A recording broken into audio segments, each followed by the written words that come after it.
the U.S. and presumably our allies have been thinking this through, and more importantly, communicating with Russia that such a use of nuclear weapons would bring about this, again, catastrophic response, which I would assume would include targeting of Russian forces in Ukraine and on the Black Sea. And it would, I am quite confident, be very, very devastating to Russian forces there.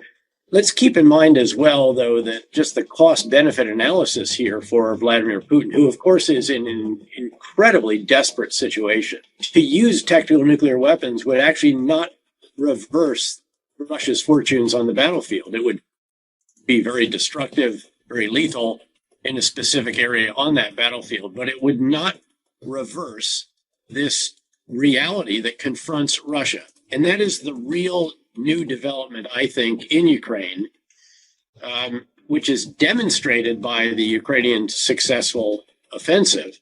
But what is behind that is the fact that the Ukrainians have decisively won the battle of force generation. In other words, from the very beginning, they mobilized completely. And now this country of less than a third the population of Russia has a much larger army in the field in Ukraine. It is vastly better equipped. Of course, $15.1 billion worth of military hardware and ammunition and assistance from the United States alone, and plenty more from our NATO allies and other Western countries throughout the world. And now they are bringing these new forces and capabilities to bear in a very effective manner on the battlefield. There's nothing that Russia can do to reverse this situation. It is certainly a possibility. That possibility has to be taken very seriously. I don't think it is that likely. But again, something so dangerous and horrific does have to be taken seriously. Clearly, as Jake Sullivan indicated, we are taking it very seriously. And more importantly, we are communicating with Russia and with the leadership there, presumably, in a general way, what the response would be to obviously deter them, to dissuade them from taking this decision. If anything, it will unite Ukraine even more against Russia. It will unite NATO even more against Russia. It will result in additional very, very tough sanctions, financial, economic, personal. This could be the moment where Russia is finally declared a state sponsor of terror, perhaps even war crimes. Charges are levied against Putin. I think this takes the gloves off in terms of the Western response. This partial mobilization, what it has done is prompted demonstrations, all kinds of disruptions around Russia. Certainly this has brought out enormous demonstrations in Russia, the size that we haven't seen for a very long period of time. And of course, he feared this. This is why he hesitated as long as he did, noting that he's already carried out three, in a sense, partial mobilizations before this. They carried out one that was before the invasion for the training. They did a subsequent one, and then they had a more recent one, which struck me as just flat ludicrous. It was basically to tell every Russian republic in the Federation to provide a battalion's worth of soldiers. I mean, that's not how you create trained, equipped, organized, cohesive, well-led, and so forth, capable organizations. That's sort of what we did in the Revolutionary War, in our hour of greatest need, where every town came up with its own militia.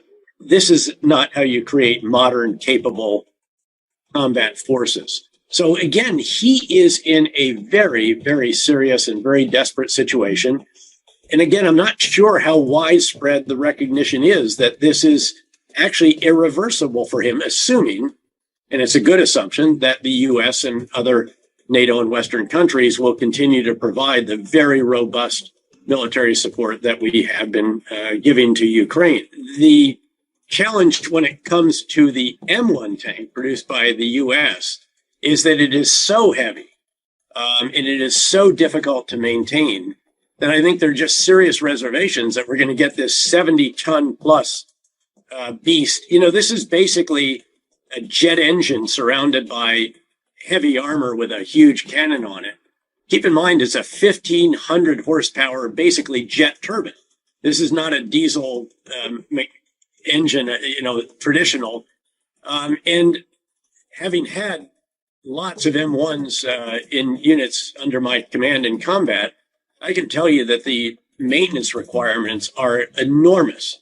You have to have all kinds of diagnostics, very highly trained technicians, mechanics, and everything is so heavy. They're literally much heavier than any other tank in the world. So you have to then also not only do you have to have an M1 tank, you have to have an M1 tank recovery vehicle, which is, of course, on an M1 tank chassis. If it breaks out in the eastern part of the country, you're going to have to get it back out to Poland to repair it. Well, then that means you have to have a lowboy that is sufficient to carry a 70-ton tank all that distance. Do the bridges stand up to this? Can the roads take it? Again, these are the concerns, I think, when it comes to the M1.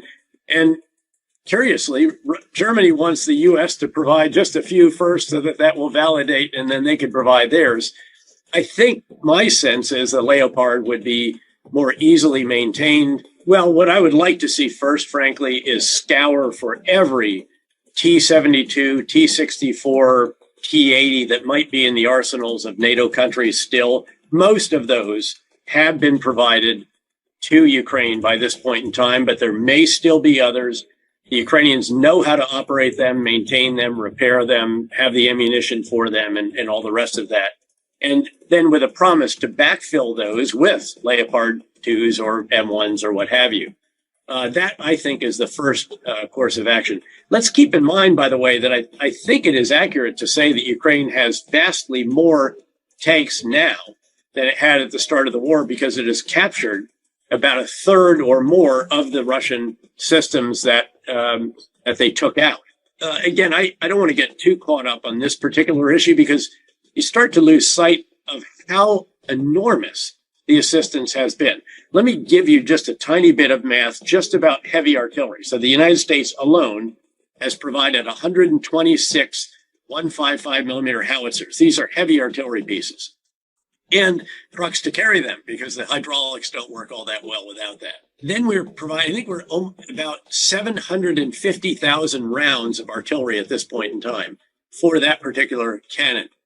Now, you can only put about 40 to 45 rounds per 5-ton truck. So do the math and realize how many tens of thousands of trucks have to go from the border with Poland out to the east or the south just to get those to the artillery pieces. But that gives you a sense of how massive these numbers are. And again, as somebody who was part of an invasion of a country as a 2-star general and shot a fair amount of artillery and rockets and missiles, these numbers are just mind-boggling. I mean, yes, it's a very different war, to be sure, but what has been provided is just truly incredible. And a subset of both the artillery rounds and the rocket rounds that we're providing for the multiple launch rocket system we have provided are so precise that they can land on a dinner table. These rounds cost over $100,000 a piece, and I think we've provided roughly 1,000 or so of those from the artillery, and maybe a like number for the rockets. This is a subset of those because, again, the cost of these is so enormous, and our own arsenals are only so big.